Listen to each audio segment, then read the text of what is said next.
போர்வைக்கால அட்டகாச audio offer start ஆகிருச்சு. போர்வைக்கால பொருட்கள் வாங்கி 1 கோடி மதிப்புள்ள கிஃப்ட்ஸ் வின் பண்ண வாய்ப்பை பெறுங்க. தங்கம் விற்று ஃபாஸ்டா பணம் பெற fast money gold 9655796557. Sir cab auto பைக்குன்னா ரெட் டாக்ஸி மட்டும்தான். ஆஞ்சநேயர் கோயிலில் போய் ஸ்ரீராம ஜெயம் எழுதி அதை சுற்றி மாலை போட்டோம் அப்படின்னா நம்ம வேண்டுதல் இல்லாமல் நிறைவேறிடும்ன்ற ஒரு நம்பிக்கை இருக்குது. இதுக்கு பின்னாடி இருக்கிற விஷயம்னா அது என்ன? யூஸ்வலாகவே கடவுளை நம்ம பக்தர்கள் மூலமாக அணுகிறது நமக்கு நல்லது. ராமநாமம் மட்டுமே அவர் காதில் கேட்கக்கூடிய அந்த ஒரு பேரை மட்டுமே சக்தியாக கொண்டு எல்லாத்தையும் சாதிச்சவர். ஸோ அந்த எக்ஸாம்பிளை கொண்டு ஆஞ்சநேய சுவாமியை நம்ம துதிக்கும் பொழுது நம்ம எல்லாரும் மனசுக்குள்ளேயே ஒரு குட்டி குரங்கு இருக்கு. ஒரு சந்தோஷமா இங்கேயும் இங்கேயும் துள்ளி குதிக்கக்கூடிய ஒரு மனப்பான்மை இருக்கு தெரியுமா? அத்தனை காண்டங்களுக்கு நடுவில் அவர் பாலகாண்டம்னு பேர் வச்சார். எங்கெங்கெல்லாம் ராமருடைய பேர் கேட்கிறாங்களோ அங்கங்கெல்லாம் கிருத்த மஸ்தகாஞ்சலி கையை கூப்பி தலையை குனிந்து பாஷ்பவாரி பரிபூர்ணலோச்சனம் ராமா ராமா ராமன்னு 2 வாட்டி சொன்னாலே ஆஞ்சநேயர் பக்கத்துல உட்காந்து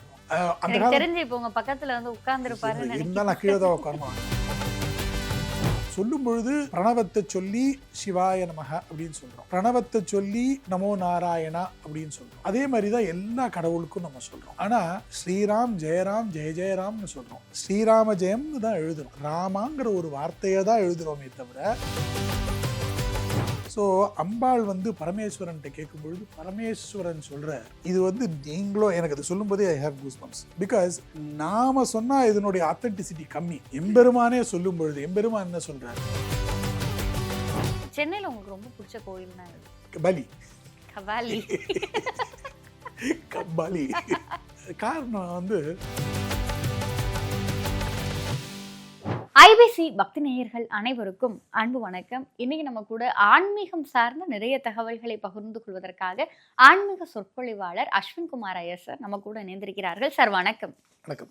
பொதுவா இப்ப மக்கள் எல்லாருமே என்ன பிரச்சனை இருந்தாலும் சரி, ஆஞ்சநேயர் கோயிலில் போய் ஸ்ரீராம ஜெயம் எழுதி அதை சுற்றி மாலை போட்டோம் அப்படின்னா நம்ம வேண்டுதல் இல்லாமல் நிறைவேறிடும்ன்ற ஒரு நம்பிக்கை இருக்கு. இதுக்கு பின்னாடி இருக்கிற விஷயம்னா அது என்ன? யூஸ்வலாகவே கடவுளை நம்ம பக்தர்கள் மூலமாக அணுகிறது நமக்கு நல்லது. ஸ்ரீராமராக இருந்தாலும் சரி, இல்லை சிவனாக இருந்தாலும் சரி, நம்ம அவங்களுடைய பக்தர்கள் என்ன சொல்கிறாங்கன்றதை அதை அவங்களுடைய வரலாறுகளை படித்து, அதே மாதிரி ராமர்னு வரும்பொழுது ஆஞ்சநேய சுவாமியை விட ஒரு சத்தியான பக்தர் உலகத்திலே பார்க்க முடியாது. சிறிய திருவடி அப்படின்னு நம்ம சொல்லக்கூடிய ஆஞ்சநேய சுவாமி ராமநாமம் மட்டுமே அவர் காதில் கேட்கக்கூடிய அந்த ஒரு பேரை மட்டுமே சக்தியாக கொண்டு எல்லாத்தையும் சாதிச்சவர். ஸோ அந்த எக்ஸாம்பிளை கொண்டு ஆஞ்சநேய சுவாமியை நம்ம துதிக்கும் பொழுது நமக்கும் அந்த பக்தியை ஆஞ்சநேய சுவாமி கொடுப்பார். ஏன்னா ஆஞ்சநேய சுவாமி அந்த பக்தி பலம் யசோ தைரியம் இது எல்லாமே நமக்கு கொடுக்கக்கூடியவர் ஆஞ்சநேய சுவாமி. அவருக்கு நம்ம செய்யும் பொழுது கடவுள் நமக்கு அந்த பக்தியை அவர் அருளுவார். அந்த பக்தி நமக்கு வரும் பொழுது நமக்கு நல்லது நடக்குங்கிறது தான். அதனால தான் நம்ம ஆஞ்சநேய சுவாமி எப்போதுமே கெட்டியமாக பிடிச்சிக்கிறோம். இன்னொன்று, he is very close to heart. It's very nice to actually அவருடைய கதைகள் கேட்கும்போது நமக்கே சந்தோஷமாக இருக்கும். நம்ம எல்லார் மனசுலையும் விளையாட்டுக்கு நான் ஒன்று சொல்லுவேன், நம்ம எல்லார் மனசுக்குள்ளேயே ஒரு குட்டி குரங்கு இருக்கு. ஒரு சந்தோஷமாக இங்கேயும் இங்கேயும் துள்ளி குதிக்கக்கூடிய ஒரு மனப்பான்மை இருக்குது தெரியுமா? அதனால் அது ஆஞ்சநேய சுவாமியோடைய கதை. அதனால தான் அத்தனை காண்டங்களுக்கு நடுவில் அவர் பாலகாண்டம்னு பேர் வச்சார். என்ன அயோத்தியா காண்டம்னு வச்சார், ஆரண்ய காண்டம்னு பேர் வச்சார், யுத்த காண்டம்னு பேர் வச்சார். நடுவில் ஆஞ்சநேய சுவாமியை பற்றி வர கதைக்கு மாத்திரம் சுந்தர காண்டம்னு பேர் வச்சார். அவ்வளோ அழகு. ஆஞ்சநேயரும் அழகு, ஆஞ்சநேயருடைய கதையும் அழகு. அவரை பற்றி நம்ம கேட்டுட்டே இருக்கலாம். இந்த க்ளோஸ் டு ஹார்ட் அப்படின்னு ஒன்று இருக்குல்ல, ஆஞ்சநேயருக்கும் ராமருக்கும் இவ்வளோ பக்தியா ஒருத்தர் இருக்க முடியுமான்னு சொல்லி நீங்க மெஸ்மரைஸ் ஆயிருப்பீங்களா? அது எந்த பாயிண்ட்? ஆஞ்சநேய சுவாமியுடைய முழு கதையுமே அதுதான். அவர் இன்னைக்கும் அவர் சிரஞ்சீவியா இருக்கார். அவர் எங்கேயோ ஒரு இடத்துல ராமநாமா சொல்லிக்கிட்டு, நம்ம டிப்பிக்கலாக ஒரு ஸ்லோகம் ஒன்று சொல்லுவோம். அது சொல்லும் போதே நமக்கு தெரியும், எத்திர ரகுநாத கீர்த்தனம் தத்திர கிருதமஸ்தகாஞ்சலிம். அதாவது எங்கெங்கெல்லாம் ராமருடைய பேர் எங்கே இருக்கோ கேட்குறாங்களோ அங்கங்கெல்லாம் கிருதமஸ்தகாஞ்சலிம் கையை கூப்பி தலையை குனிந்து பாஷ்பவாரி பரிபூர்ணலோச்சனம் நம்ம கண்ணில் ஜலம் வெளில வர்ற மாதிரி ஆஞ்சநேயர் நிற்பாராம். ஸோ இதை விட வேற என்ன வேணும் நமக்கு? இது வந்து ஆஞ்சநேய சுவாமி நீங்கள் ராமா ராமான்னு 2 வாட்டி நம்ம 4 வாட்டி சொன்னாலே போதும். ஸ்ரீராம ராம ராமேத்தின்னு சொல்கிறோம் இல்லையா? அது ஒரு அந்த ராமா ராமா ராமன்னு 2 வாட்டி 1 வாட்டி 2 வாட்டி சொன்னாலே ஆஞ்சநேயர் பக்கத்தில் வந்து உட்காந்து போயிடுவோம். அந்த எனக்கு காலம் தெரிஞ்சு இப்போ உங்க பக்கத்துல வந்து உட்கார்ந்துருப்பாருன்னு இருந்தால் நான் கீழே தான் உட்காரணும். ஆஞ்சநேய சுவாமி பக்கத்தில் உட்காந்து வச்சு நான் ஒரு பக்கத்தில் உட்கார முடியாது. இல்லை, அந்த காலத்தில் இந்த கதை சொல்லுபவர்கள்லாம் இருக்காங்க இல்லையா? இந்த கதை சொல்பவர்கள், அதுக்கப்புறமா அந்த கச்சேரி பண்ணுறவங்க, இவங்களுக்கெல்லாம் ஒரு இன்ஸ்பிரேஷனாக ஒன்று சொல்லுவாங்க. நீங்கள் எங்கேயாவது ஒரு இடத்துல கச்சேரி பண்ண போகிறீங்க, எங்கேயாவது ஒரு இடத்துல சுவாமியை பற்றி பேச போகிறீங்க, அங்கே வந்து உங்களுக்கு பார்க்க வர்றவங்க ஆடியன்ஸ் கம்மியாக இருந்து காலி இடங்கள் ஜாஸ்தியாக இருந்ததுன்னா சந்தோஷப்படுங்க அப்படிமா. நம்ம யூஸ்வலாக என்ன பண்ணுவோம், காலி இடங்கள் இருந்துனாக்கா மனசு வருத்தப்படும். ஆனால் என்ன சொல்லுவாங்க, நீங்கள் அந்த மாதிரி காலி இடங்கள் நிறைய இருந்தால் சந்தோஷப்படுங்க. ஏன்னா நீங்கள் ராமநாமம் சொல்லும் பொழுது அத்தனை சீட்லேயும் ஆஞ்சநேயர் வந்து உட்காந்துக்கு வரோம். ஒரு சீட்டில் ஒரு ஆளாக வந்து உட்காரதில்லை, அத்தனை அவதாரங்கள் எடுத்து. ஏன்னா அவருக்கு அத்தனை காதுகள் கொண்டு ராமரை கேட்க பிடிக்கும். அதனால நீங்கள் ஒரு வாட்டி ராமான்னு சொன்னால் அவர் அத்தனை சீட்லேயும் உட்காந்து ராமா ராமா ராமான்னு சொல்லும் பொழுது அவர் பக்கத்துலேயே உட்காந்து கேட்டுக்கிட்டே இருப்பார். அவருக்கு ராமநாமாங்கிற அந்த வார்த்தையை தவிர ராமநாமாவுக்கு ஒரு அழகு ஒன்று உண்டு. காஞ்சி பரமாச்சாரியார் சொல்வார், எல்லா நாமங்களையும் சொல்லும் பொழுது நமக்கு அதுக்கு ஒரு பிரணவத்தை முன்னாடி சொல்லணும், ஓம்காரத்தை முன்னாடி சொல்லணும். அப்போதான் அந்த நாமத்துக்கு நம்ம வந்து ஒரு மரியாதை, உரிய மரியாதை கொடுத்து அதுக்குண்டான இது வரும். சரியா? ராமநாமாவுக்கு மாத்திரம் உங்களுக்கு பிரணவம் சொல்லணும்னு அவசியமே இல்லை. நீங்கள் பாருங்க, சொல்லும் பொழுது பிரணவத்தை சொல்லி சிவாய நமக அப்படின்னு சொல்கிறோம், பிரணவத்தை சொல்லி நமோ நாராயணா அப்படின்னு சொல்கிறோம். அதே மாதிரி தான் எல்லா கடவுளுக்கும் நம்ம சொல்கிறோம். ஆனால் ஸ்ரீராம் ஜெயராம் ஜெய ஜெயராம்னு சொல்கிறோம், ஸ்ரீராம ஜெயம்னு தான் எழுதுகிறோம்.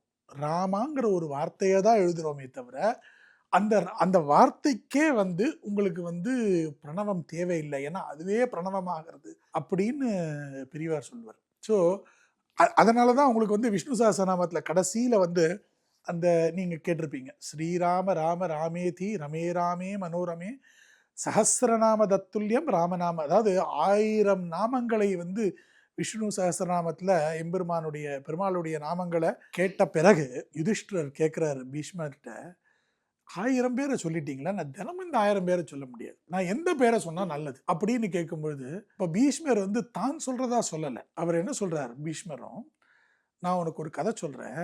அதாவது இதே டவுட் வந்து பார்வதி தேவி உமா அவளுக்கு வந்தது அப்படின்னு நாரதர் என்கிட்ட சொன்னார். அந்த டவுட் வந்த போது, இப்போது நமக்கெல்லாம் டவுட் வந்தால் நம்ம குருகிட்ட கேட்கலாம். உலகத்தையே கட்டி காக்கிற அம்பாளுக்கு டவுட் வந்தால் யார்கிட்ட கேட்பா? பரமேஸ்வரன்ட்ட தான் கேட்கணும். ஸோ அம்பாள் வந்து பரமேஸ்வரன்ட்ட கேட்கும் பொழுது பரமேஸ்வரன் சொல்கிறார், என்ன இது வந்து நீங்களும் எனக்கு அது சொல்லும்போதே I have goose bumps. Because நாம் சொன்னால் இதனுடைய ஆத்தென்டிசிட்டி கம்மி.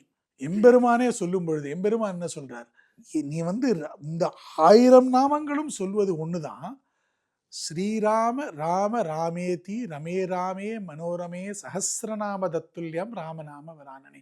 ராமா ராமா ராமான்னு சொன்னாலே 1000 முறை இந்த நாமத்தை சொல்வதற்கு சமம் அப்படிங்கிறாங்க. இது நானோ நீங்களோ சாதாரணப்பட்ட மக்களோ ஏன் மகர்ஷிகளோ பெரிய பெரிய ஆச்சாரியர்களோ சொன்னது கிடையாது, பீஷ்மாச்சாரியார் சொன்னது கூட கிடையாது. இது வந்து எம்பெருமானே சொன்னது. ஸோ அதனுடைய அத்தென்டிசிட்டியை பாருங்க. சார், நீங்கள் சின்ன வயசுலலாம் 108 தடவை ஸ்ரீராம ஜெயம் அந்த மாதிரிலாம் எழுதியிருக்கீங்களா சார்? இப்போதும் சொல்லுவாங்கல்ல 108 தடவை ஸ்ரீராம ஜெயம் எழுதணும்னா இந்த மாதிரி நல்லதுலாம் நடக்கும்னு, அந்த மாதிரிலாம் உங்களுக்கு சொல்லியிருக்காங்க?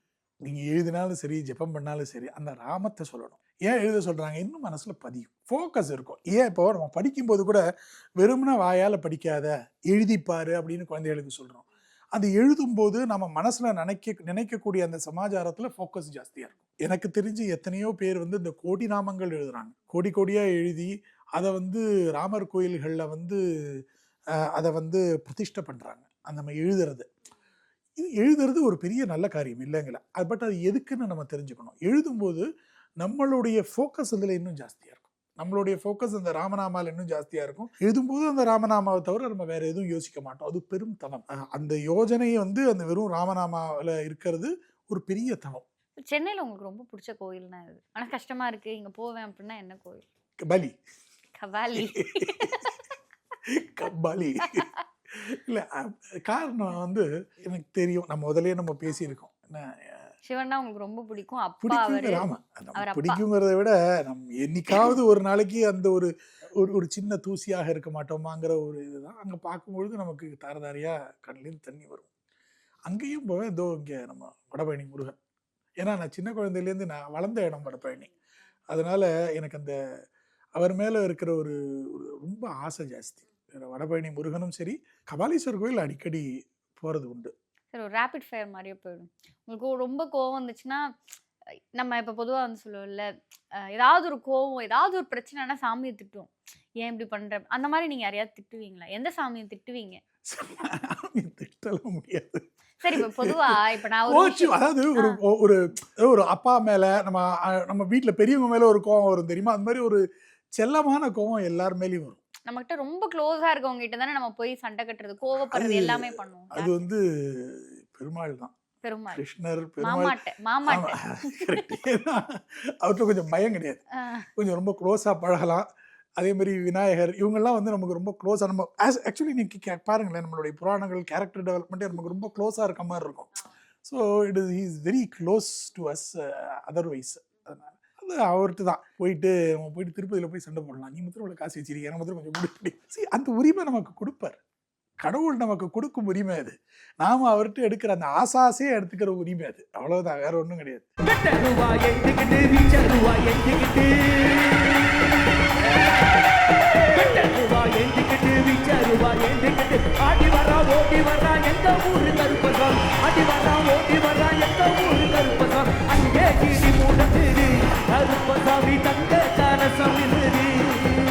போர்வைக்கால அட்டகாச ஆடியோ ஆஃபர் ஸ்டார்ட் ஆகிருச்சு. போர்வைக்கால பொருட்கள் வாங்கி 1 கோடி மதிப்புள்ள கிஃப்ட்ஸ் வின் பண்ண வாய்ப்பை பெறுங்க.